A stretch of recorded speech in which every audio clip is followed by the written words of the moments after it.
Julie, let's turn to the other big story on Capitol Hill. That's Utah Senator Mitt Romney, who announced yesterday he won't be seeking re-election next year. He's not going to be looking for a second term.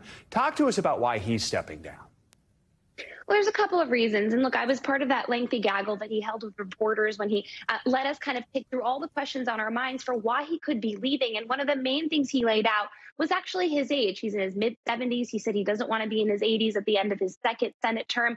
This is a guy who came in serving just one term in the Senate. Obviously, we know his history as a governor, as a former nominee for the presidential nomination for Republicans in 2012. He came in, he worked across the aisle. He was certainly some of the ire that was thrown at him from the former president. He was an outspoken critic of Trump. Take a listen to what else he said in terms of the divide of the parties here. Watch.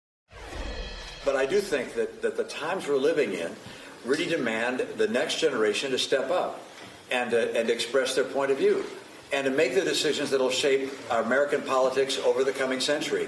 And just having a bunch of guys who were around, the baby boomers, who were around in the post-war era, we're not the right ones to be making the decisions for tomorrow. Now, obviously, his comments about age are notable. We've been talking a lot about Minority Leader McConnell, about Senator Dianne Feinstein, these lawmakers who are in their 80s and 90s, but also the current president, 81, former President Trump, also expected to be the frontrunner for Republicans.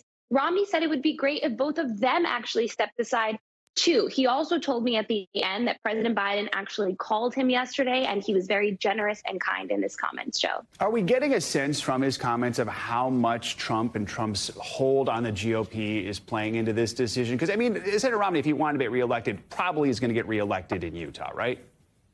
Absolutely. And he said as much. He said that he had no concerns that he would get reelected. He touted his poll numbers in the state as well. Look, certainly the former president has something to do with it here, right? Romney has often talked about, including in a book that's set to come out about his biography in a couple of months, how he was the only one in public really going out on a limb, talking about the former president, being honest about the former president. And certainly some of that played into his decision, whether he wants another cycle of that if the former president was back in the White House. But on that token, Joe, just really quickly, I actually asked him, wouldn't it be better if he had stayed in the Senate to be that voice? And he said there's plenty of people who can do that on his behalf. There's many people who can step up and also work across the aisle. And by the way, he thinks that young Republicans differ from that MAGA wing, those MAGA supporters that the former president certainly has a firm grip on.